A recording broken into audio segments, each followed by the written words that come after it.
बिस्मिल्लाहिर्रहमानिर्रहीम। अस्सलाम वालेकुम वरहमतुल्लाहि वबरकातुहू। मेरी 14 साल हसीन साली कुछ दिनों के लिए हमारे घर रहने आई।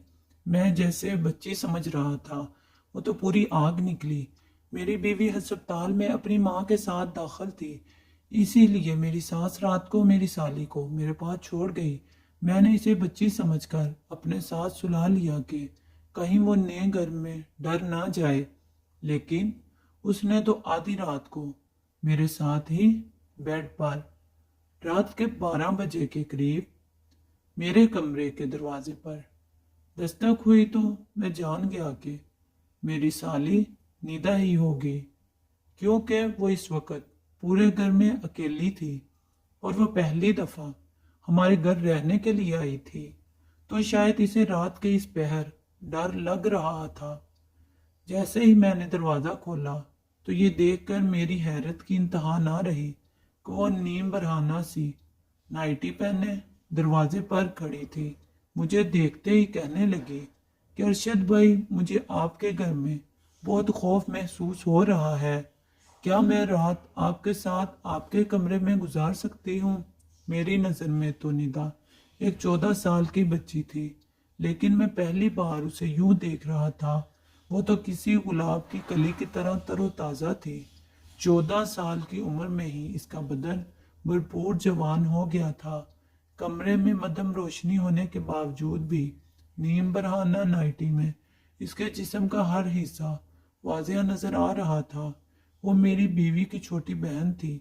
यही सोचकर मैंने इसकी वजूद से नज़र चुराई और इसे सोने के लिए सोफे पर तकिया रख के दे दिया और खुद बेड पर लेटकर मोबाइल चलाने लगा।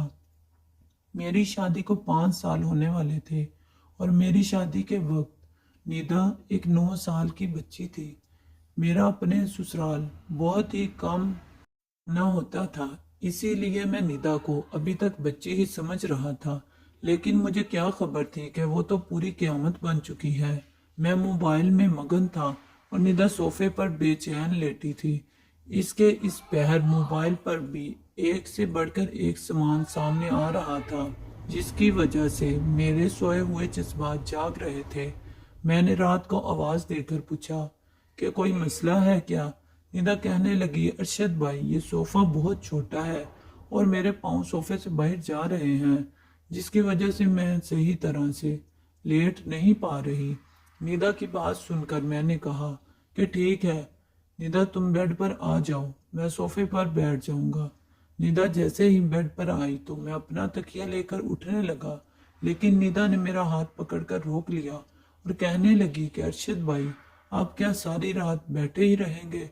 मेरे साथ यहीं बेड पर सो जाएं, मुझे कोई परेशानी नहीं होगी। मेरे लिए निदा के जिस्म से नजरें हटाना मुश्किल हो रहा था। मैंने बहुत मुश्किल से निदा की बात मानकर दूसरी तरफ करवट बदली और मोबाइल चलाने लगा। मुझे पता ही नहीं चला कि कब मेरी आंख लग गई। अभी मुझे सोए हुए कुछ ही देर गुजरी थी कि अचानक ही मेरी आंख खुली और मेरे रोंगटे खड़े होने लगे। मैं सोच भी नहीं सकता था कि जिसे मैं एक कम उम्र बच्ची समझ रहा हूँ, वो तो पूरी शराब है। हरगिज तय के साथ मेरे दिल में जज्बात का तूफान ठाठे मारने लगा था, लेकिन मैं बहुत मुश्किल से खुद पर काबू पा रहा था। लेकिन फिर निदा ने मेरे साथ कुछ ऐसा किया कि मेरे कदमों तले जमीन निकल गई और ना चाहते हुए भी मैं इसकी बात मानने पर मजबूर हो गया। मेरी और सबा की शादी को 5 साल गुजर चुके थे और इन 5 सालों में ऐसा कोई दिन नहीं था जब सबा ने मेरी खिदमत में कोई कसर छोड़ी हो। मेरी और सबा की पहली मुलाकात कॉलेज में हुई थी और हम दोनों एक दूसरे को पहली ही नज़र में पसंद आ गए थे। हम दोनों के प्यार मोहब्बत का सिलसिला बढ़ते बढ़ते शादी तक पहुंच गया था। जब मैंने अपने घर वालों को सबा के मुतल्लिक बताया तो मेरी माँ ने यह कहकर इनकार कर दिया कि ख़ानदान से बाहर वो किसी सूरत मेरी शादी नहीं करेंगी। लेकिन मैं सबा की मोहब्बत में इतना आगे बढ़ चुका था कि वापसी का कोई रास्ता मुमकिन नहीं था। इसके बगैर तो एक पल भी गुजारा करना मुश्किल था। हम दोनों अपने ही محبت میں ساری حدود پار کرتے ہوئے تمام رشتے قائم کر چکے تھے۔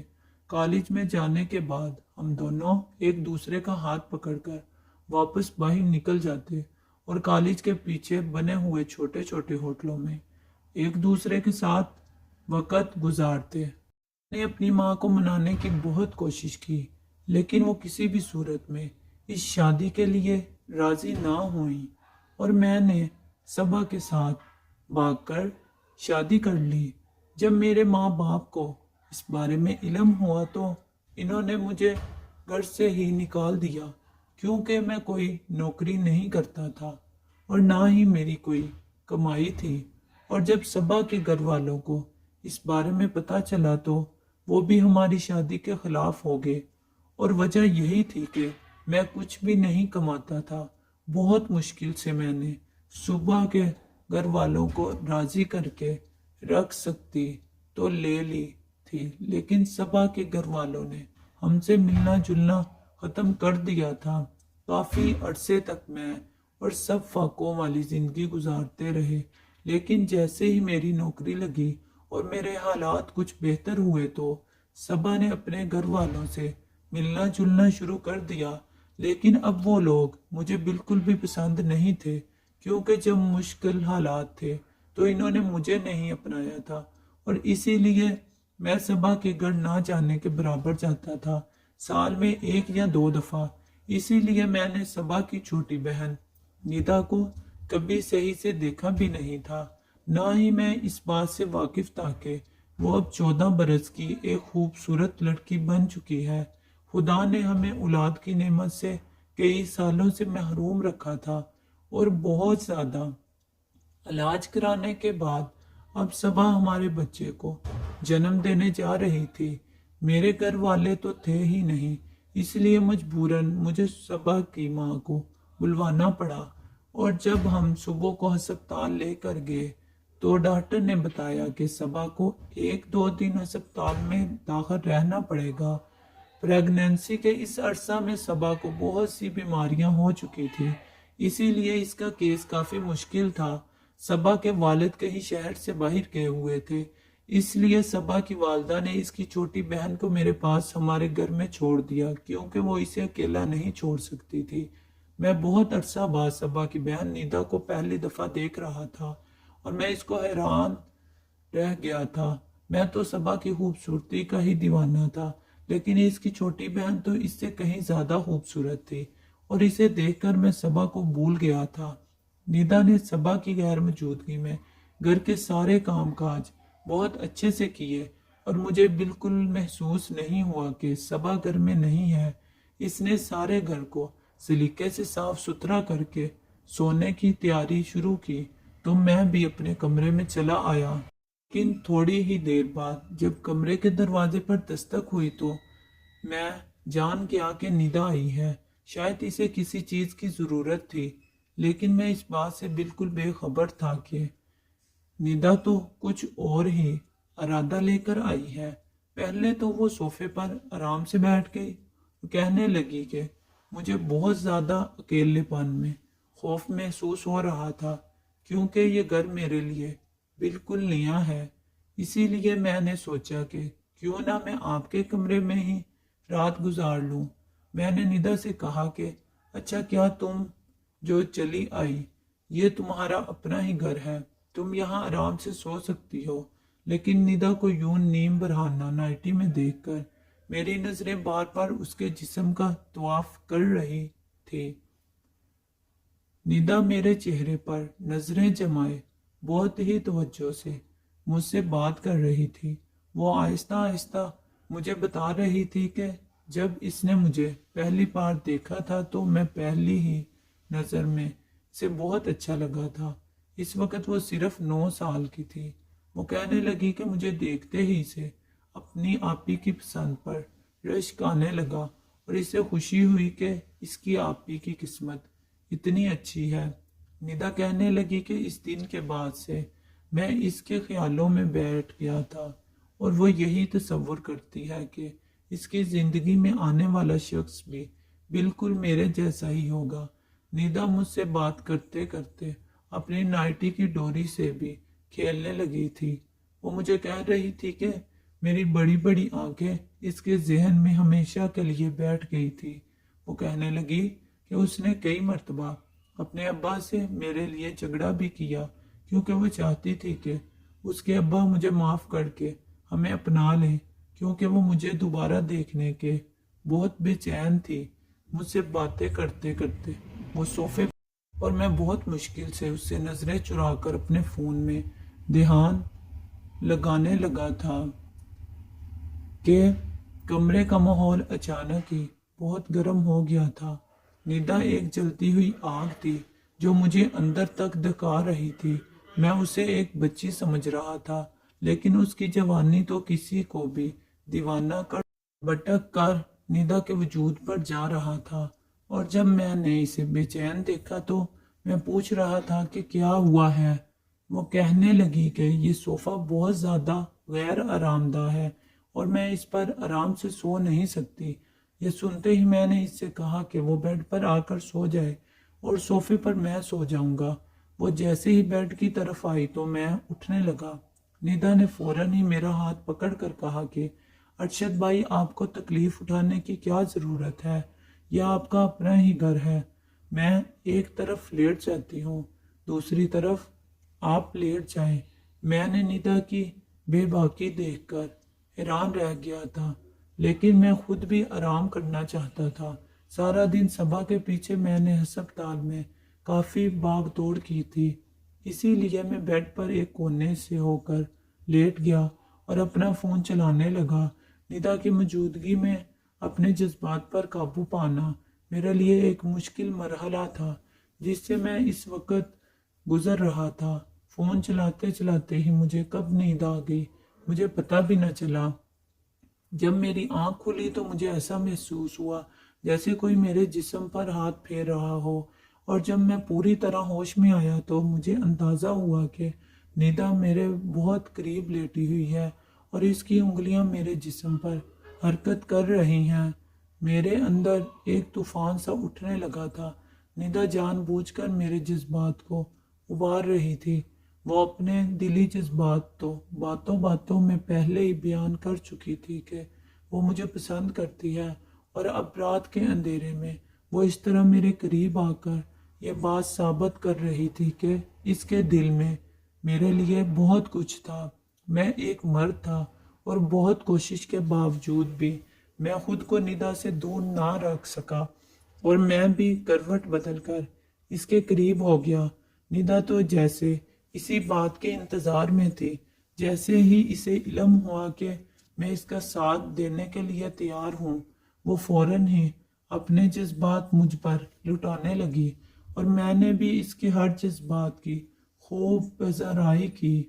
जब हम दोनों अपना मकसद हासिल कर चुके तो निदा ने अपने फ़ोन में मेरे साथ हमारी कई तस्वीर खींची, जिनमें हम दोनों एक दूसरे की बाहों में थे। हम दोनों ही बेहिजाब थे। मैंने निदा से कहा कि इस तरह की तस्वीर फ़ोन में ना ले, लेकिन निदा कहने लगी कि जब मैं उसके साथ नहीं होऊंगा तो वो मेरे साथ इन तस्वीर को देखकर अपने बीते हुए पलों को याद करेगी। मैं उसकी एक एक अदा पर फिदा हो गया था। वो पूरी तरह अपनी जवानी मुझ पर लुटा चुकी थी। उसका नर्मो नाजुक गुलाब जैसा खिलता बदन मुझे मदहोश कर गया था, और मैं ये तक भूल गया था कि मेरी महबूब बीवी इस वक्त तकलीफ की हालत में अस्पताल में दाखिल है और वो कभी भी मेरे बच्चे को जन्म दे सकती है। निदा के साथ रात गुजार कर मैं ऐसे मसरूर था जैसे कोई किला फतह कर लिया हो, लेकिन मुझे क्या खबर थी कि यहाँ से मेरी बर्बादी का आगाज होने वाला था।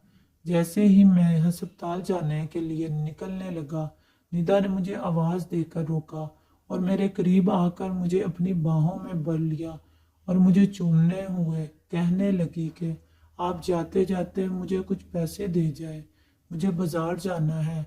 निदा की बात सुनते ही मैंने बटुए से हजार हजार के 5 नोट निकालकर निदा के हवाले किए। मेरे हाथों से नोट लेकर इसके चेहरे पर एक मासूम सी मुस्कुराहट बिखर गई। मैंने बदले में इसके होंठों को चूमा और घर से निकल पड़ा। मैं सारा रास्ता خوشی سے سرشار۔ جب ہسپتال میں پہنچا تو میری بیوی صبا کی حالت بہت خراب تھی۔ ڈاکٹر نے بتایا کہ صبا زندگی اور موت کے درمیان جھول رہی ہے اور کبھی بھی کچھ بھی ہو سکتا ہے۔ صبا کی ماں بھی بہت زیادہ پریشان تھی، جبکہ ہسپتال جا کر میری حالت بھی خراب ہو گئی تھی۔ سارا دن میں صبا کے ساتھ رہا، لیکن صبا کی حالت پہلے سے بہتر نہ ہوئی۔ ڈاکٹر نے کہا کہ کچھ دن صبا کو اور ہسپتال میں رکھنا ہوگا۔ یہ سن کر نہ جانے کیوں مجھے عجیب سا سکون محسوس ہوا کہ صبا جتنے دن ہسپتال میں رہتی مجھے ندا کے ساتھ وقت گزارنے کا موقع مل جاتا۔ میں نے ڈاکٹر سے کہا کہ میرے بچے کو کچھ نہیں ہونا چاہیے۔ ڈاکٹر نے مجھے تسلی دی۔ میں رات تک ہسپتال میں رہا اور رات کے واقعہ میں صبا کی امی سے یہ کہہ کر گھر واپس آ گیا کہ ندا گھر پر اکیلی ہوگی، اب مجھے واپس جانا چاہیے، کیونکہ ہسپتال میں صبا کے ساتھ کسی عورت کو ہی رکنے کی اجازت تھی۔ اس لیے صبا کی امی کا رہنا بہت ضروری ہو گیا تھا۔ میں جب ہسپتال سے گھر واپس لوٹا تو ندا بہت ہی خوش تھی۔ اس نے بہت ساری خریداری کی تھی اور وہ مجھے ایک ایک کر کے سارے کپڑے پہن کر دکھا رہی تھی۔ اسے مجھ سے بالکل بھی شرم محسوس نہیں ہو رہی تھی۔ وہ بہت آرام سے میرے سامنے بنا کسی دوپٹے کے بے جھجک گھوم رہی تھی۔ اس سے کپڑے جسم پر اس قدر فٹ تھے کہ سب کچھ واضح نظر آ رہا تھا۔ اس کا گہرا گلا اس کی کھلتی ہوئی رائنوں کو جھلکا رہا تھا۔ وہ بار بار میرے قریب آتی اور میں اپنے ہوش کھونے لگتا۔ اچانک ہی وہ مجھ سے پوچھنے لگی کہ میں صبا آپی کی الماری کھول کر دیکھ سکتی ہوں کیا؟ میں نے ندا سے کہا کہ اس میں بھلا پوچھنے کی کون سی بات ہے، تمہاری آپی ہی کی تو الماری ہے۔ اس نے کہا کہ چابی دے۔ پھر میں نے اسے چابی دے دی اور وہ صبا کی الماری کھول کر ایک ایک چیز دیکھنے لگی اور صبا جو کپڑے میرے لیے رات کو پہنتی وہ نکال کر مجھے دکھانے لگی اور مجھ سے پوچھنے لگی کہ اس میں سے آپ کو کون سا پسند ہے۔ میں نے ایک چھوٹی سی نیلی رنگ کی نائٹی پر ہاتھ رکھا اور اسے کہا کہ صبا پر بہت جچتی ہے۔ یہ سنتے ہی ندا وہ نائٹی اٹھا کر کمرے سے نکل گئی اور جب کافی دیر بعد واپس آئی تو میری آنکھیں حیرت سے پھیل گئی۔ وہ صبا کی نائٹی پہنے اس سے بھی کہیں زیادہ حسین لگ رہی تھی۔ اچانک ہی وہ میرے آگے آ کر مسکراتے ہوئے پوچھنے لگی کہ یہ میرے بدن پر زیادہ جچ رہی ہے یا آپ ہی پر زیادہ جچتی ہے۔ یہ سنتے ہی میں نے اسے اپنی باہوں میں بھرا اور بہت محبت سے اس سے کہا کہ یہ تمہارے دودیاں بدن پر بہت خوب لگ رہی ہے۔ صبا تو یہ پہن کر اتنی اچھی نہیں لگتی جتنی تم لگ رہی ہو۔ میں نے اس کے ہاتھ میں پکڑا موبائل لے کر سائڈ پر رکھ دیا اور خود میں اس پر اپنی محبت لٹانے لگا۔ اسے اس نائٹی میں دیکھ کر تو میں بالکل ہی بے قابو ہو گیا تھا۔ میں سوچ بھی نہیں سکتا تھا کہ 14 سال کی عمر میں کوئی لڑکی حسن کی دیوی بھی ہو سکتی ہے، لیکن ندا تو حسن کی ساری حدیں پار کر رہی تھی۔ اس کا پورا ہی بدن بہت حسین تھا اور میں ہر گزرتے پل کے ساتھ اس پر حاوی ہوتا جا رہا تھا۔ ساری رات اپنے جذبات لٹانے کے بعد جب میں صبح ہسپتال پہنچا تو مجھے پتا چلا کہ میری بیوی نے ابھی ایک مردہ بچے کو جنم دیا ہے۔ یہ سن کر تو میری حالت خراب ہو گئی۔ میری بیوی کی حالت بھی بہت زیادہ خراب تھی اور ڈاکٹر اسے ٹھیک کرنے کی پوری کوشش کر رہے تھے۔ شام تک صبا کی حالت کچھ بہتر ہوئی تو اسے ہسپتال سے چھٹی مل گئی۔ مجھے اپنے بچے کے انتقال کا بہت دکھ تھا۔ میں صبا کو سنبھالتے ہوئے گھر لے آیا۔ صبا کو دیکھ کر ندا کا چہرہ اتر گیا تھا۔ اس نے ایک عجیب سی نظر صبا پر ڈالی اور کمرے میں چلی گئی۔ میں نے صبح کو کمرے میں لا کر لٹا دیا۔ اس کی امی نے مجھے صبا کی دوائیوں سے متعلق آگاہ کیا۔ میں صبا کی امی کے ساتھ باہر لاؤنج میں بیٹھا ان کی باتیں سن رہا تھا کہ جب میں نے ندا کو صبا کے پاس جاتے ہوئے دیکھا مجھے کچھ خوف محسوس ہوا، لیکن میں جانتا تھا کہ ندا ایسی کوئی بات صبا کے آگے نہیں کہے گی۔ ही देर में निदा वापस आ गई और अपनी माँ से कहने लगी कि चले अम्मी, अब हम घर चलते हैं। और वो दोनों अपने घर वापस चली गई।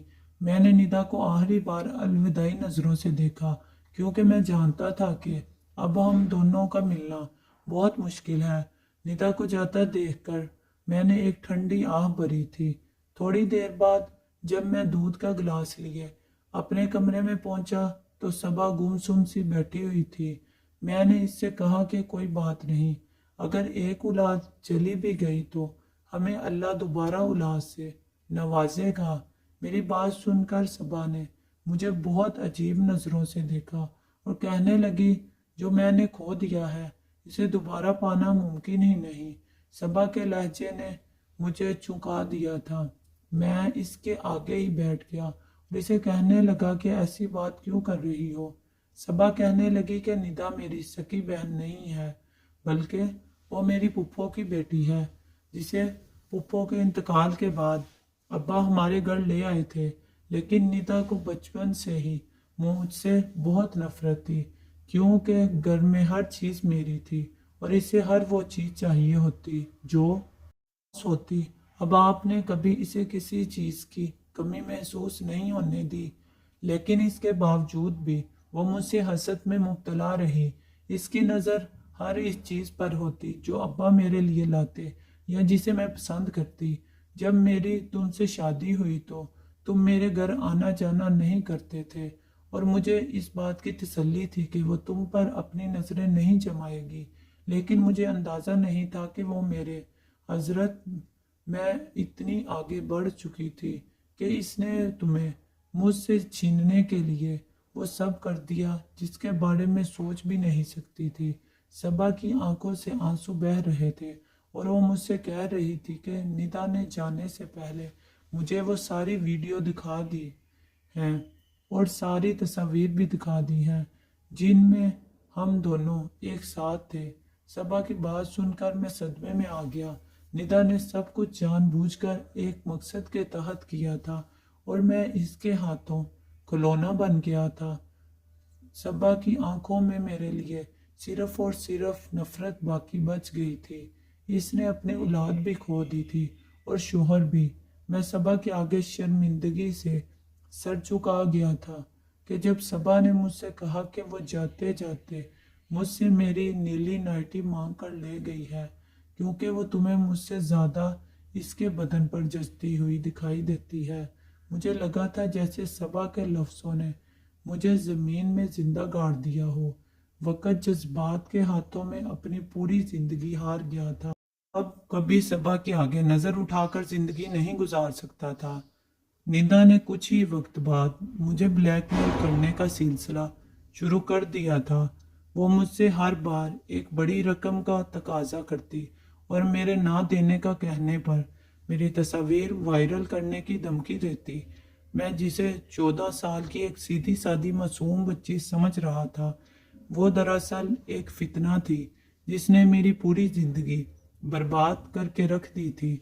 मेरा और सबा का ताल्लुक बिल्कुल मुर्दा हो गया था, क्योंकि सबा अब मुझे सिर्फ और सिर्फ नफरत की निगाह से देखती थी। वक्त, लज्जत और मज़े ने मुझे कहीं का नहीं छोड़ा था।